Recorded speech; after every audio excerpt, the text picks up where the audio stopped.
Musa honored the agreement he made with the old man and stayed in Midian for many years. When the agreement had come to an end, Musa and his family left Midian. On their journey, Musa saw a fire in the distance, on the side of the Mount Sinai, which he was passing by with his family. When they reached it, God called out to the prophet Musa, giving this revelation.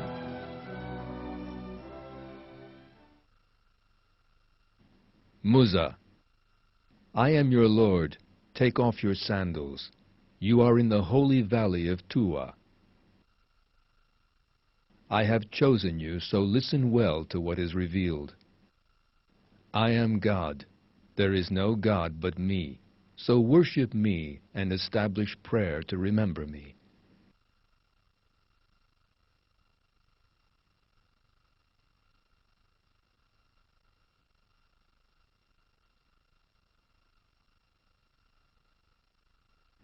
This was the first revelation Musa received. He was now a messenger of God. God told Musa to put down his staff. The staff suddenly turned into a snake. At this, the prophet Musa began to flee, yet God told him not to be afraid and revealed that he was in safety. The prophet Musa picked up his staff. That staff would later be the first miracle he would employ against Pharaoh. God gave the prophet Musa a second miracle. He put his hand to his shirt front, and when he brought it out again, it was pure white, without blemish. With these miracles and his commands, God told the prophet Musa to go to Pharaoh. He also made Musa's brother, Harun, a prophet and a companion to the prophet Musa.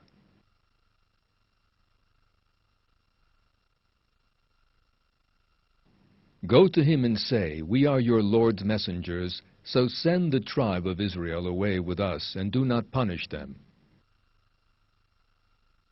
We have brought you a sign from your Lord. Peace be upon those who follow the guidance. Musa appeared before Pharaoh with these words. But Pharaoh sought to deny these words instead of paying heed to them. Pharaoh and those around him thought that the prophet Musa's aim was to seize power by changing the traditional religion of Egypt. That was because Pharaoh and his circles obtained great benefits from that religion. If that religion were to change, Pharaoh would lose all his power. Musa's intention was far from desiring to rule Egypt. Musa's request was for the release of the children of Israel, who had been living under the most terrible conditions. In response to that request, Pharaoh said the prophet Musa had been raised in the palace and brought up the question of the man he had killed.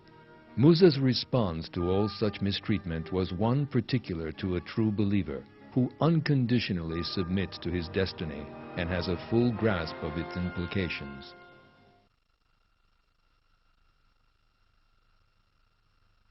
He, Musa, said, At the time I did it, I was one of the misguided, and so I fled from you when I was in fear of you. But my Lord gave me right judgment and made me one of the messengers.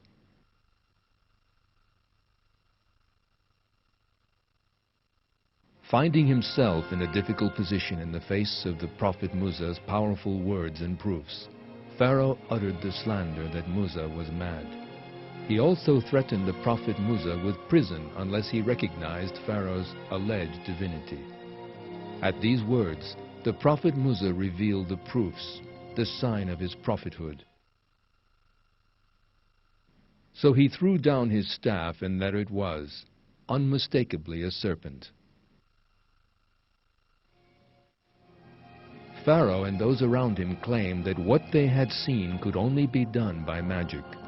That was because they were so blindly devoted to the pagan religion they had inherited from their ancestors. They set out to find rivals to the prophet Musa, whom they had accused of being a magician. News of this reached the greatest magicians of the land. The prophet Musa chose a festival as the time for the encounter. That was because he wished all the people of Egypt to witness the truth.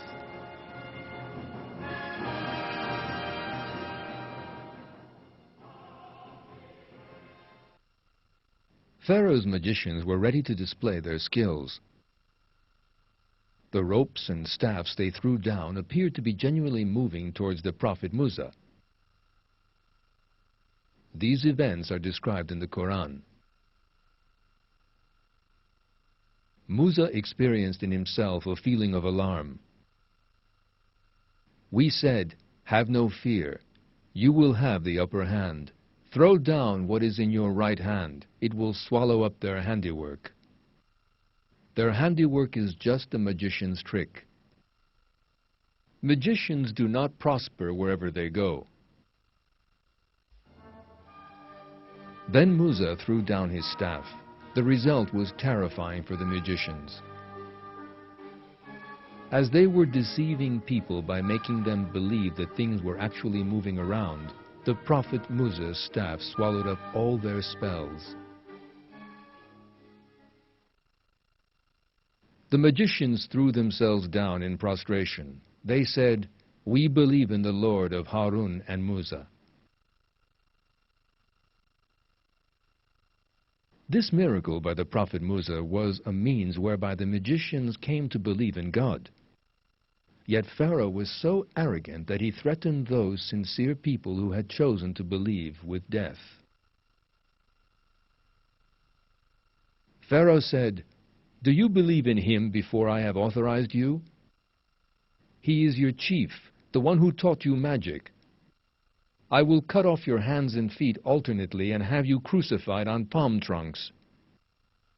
Then you will know for certain which of us has the harsher and longer-lasting punishment."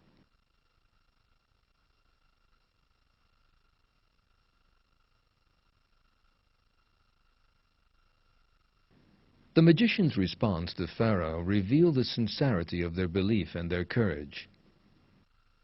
They said, "We will never prefer you to the clear signs which have come to us, nor to him who brought us into being. Decide on any judgment you like. Your jurisdiction only covers the life of this world."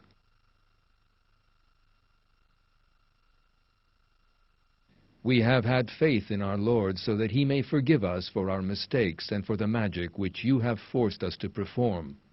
God is better and longer lasting.